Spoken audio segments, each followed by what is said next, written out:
All right, guys, we are deciding to do this outside because it's so pretty.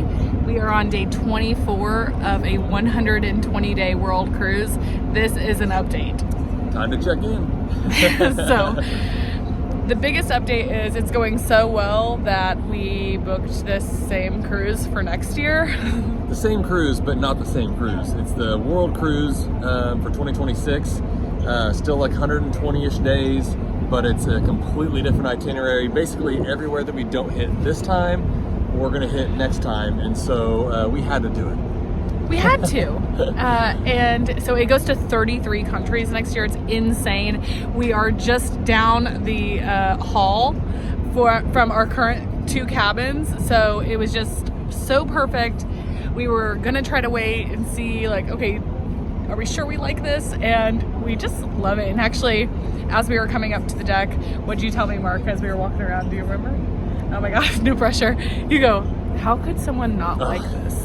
He's like, just looking for whales. I mean, it was like as soon as we hit like the outside air and I'm looking out at like just literally see as far as you can see around you, I said, how can someone literally how can this get old? How can someone not love this? So y'all, it is not getting old. It is so fun. Yeah. So some of the high level things, some of the questions I think we keep getting asked or been hearing are like, are we getting sick of the food? The answer to that is no. Yeah, there are like a lot of repeats. Breakfast looks the same, pretty often, but there's just so much variety that you can get something different every day if you want. It took 3 weeks before I tried the like make your own omelet bar kind of thing, and so that's an option. Obviously there's Italian chefs on here, and so the food is just awesome. The pasta's always great. The pizza bar's great. I've been crushing risotto at night. It's so good. It's just a different like spin on it every single night, and it's so good. We go to tea time at 4 o'clock every day with the girls, and we do some homeschooling stuff. Tonight they're going to join us for fancy dinner, but on most days they're going to dinner with the kids club, so we are just hanging out with some other adult friends. And I think that's another reason we are just really enjoying ourselves, is we're all like finding ways to get our own space but also be together so much. And also, like, because the kids club is open every day, and there are kids from all over the world that are in there. And now that we are over 3 weeks in, the girls have made some friends in there. Those language barriers are starting to get broken down a little bit, and again, we say this all the time that play is a universal language, laughter is a universal language, and so a lot of them are getting comfortable with each other and finding ways to interact, even if they can't necessarily communicate verbally with each other. They're just really getting comfortable in there. I think that has also made it easier to say, let's do this again. When we first booked this cruise, we were super nervous about the sea days. It's like, God, I don't know how that's gonna go. Like, are we gonna get bored? And the answer is no. Like, we actually really are enjoying the sea days. We have a couple in a row coming up, and so we're just getting a lot of work done. We just signed on to be remote travel agents, and that is going really well. It's a really fun new venture, but those sea days are allowing us to really focus on that new part of our business. Yeah. Some other things that are kind of high level so far. High level, we haven't seen a whale yet, which is very annoying. Like, people keep like posting pictures and videos, they see whales, and I think it's just complete bullshit, because it's like, I'm out here right now, like, being very distracted looking for a whale. There's no freaking whales. As we keep getting into the more southern waters toward like the bottom of South America, apparently they're going to get more and more frequent. But you just got to get lucky and be looking at just the right time. And apparently, I am unlucky in spotting whales. I didn't anticipate that, and we're going around the world, right? I forgot that we would change time zones so often. So when we were crossing the Atlantic, we lost about we gained an hour a day. So I think our family has kind of recovered from that. Yeah. But we had a rapid change of time very quickly. And then when we arrived in Brazil, it was really, really hot, really humid. It's summer down here. We're at the end of January now. And now as we're heading closer and closer to Antarctica, it's getting colder outside. It's cooling off, but right now, I mean, it's still cooking back here on this back deck of the ship. So I am appreciating that, as it's in the 20s and 30s back in Indiana. It's warmer than back home for sure. So today, Mark ventured out and got a haircut. Yeah, so when we first got on the ship, we just kind of briefly looked at some of the prices, and we were like, oh man, I think it's like a $60 haircut. They do have something listed like barber services, and it had some of those prices that were pretty hefty.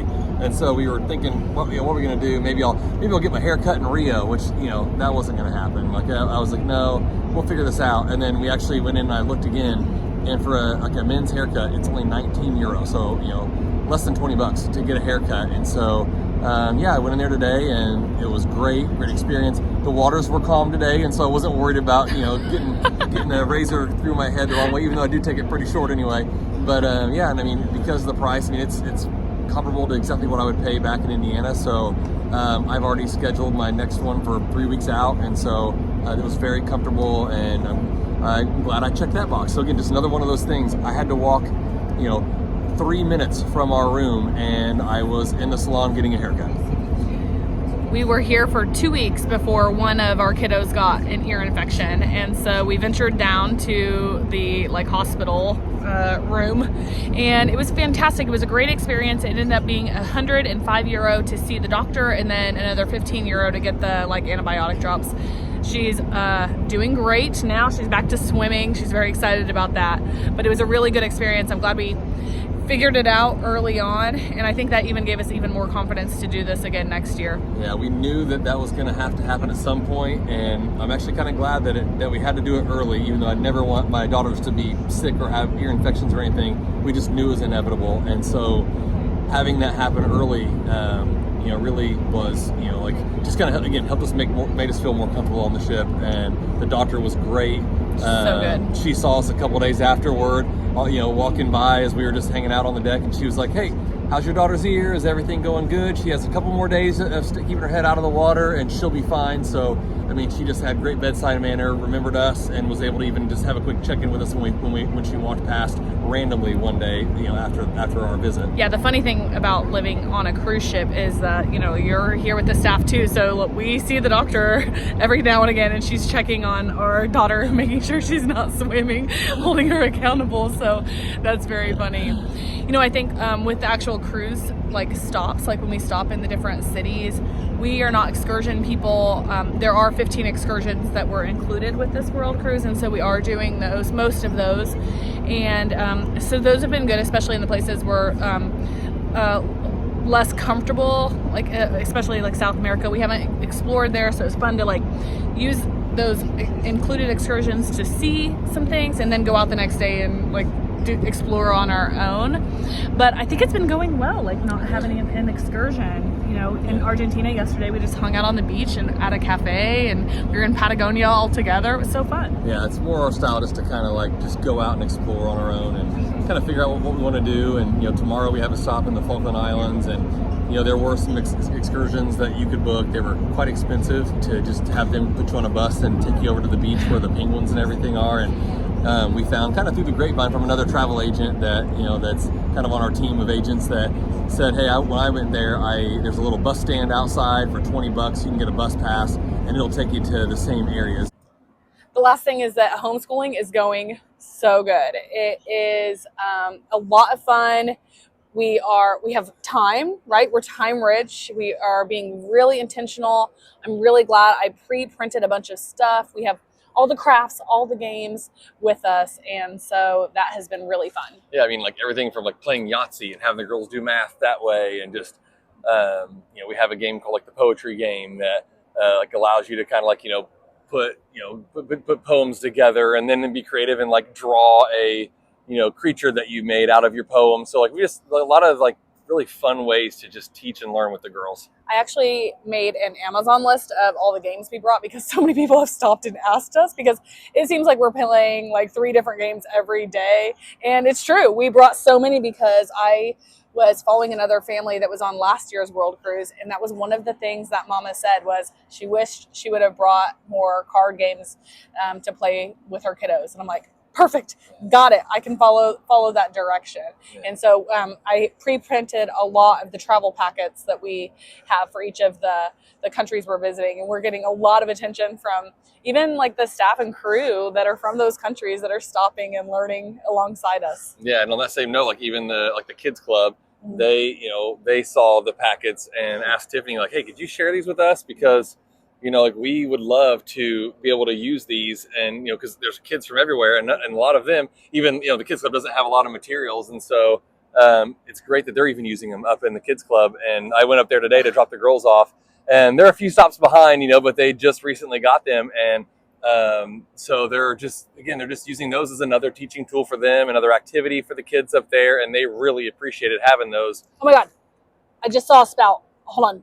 Okay, that was very distracting. We definitely saw a whale. It's very exciting. It's very far away though. Yeah. So, I'm not satisfied.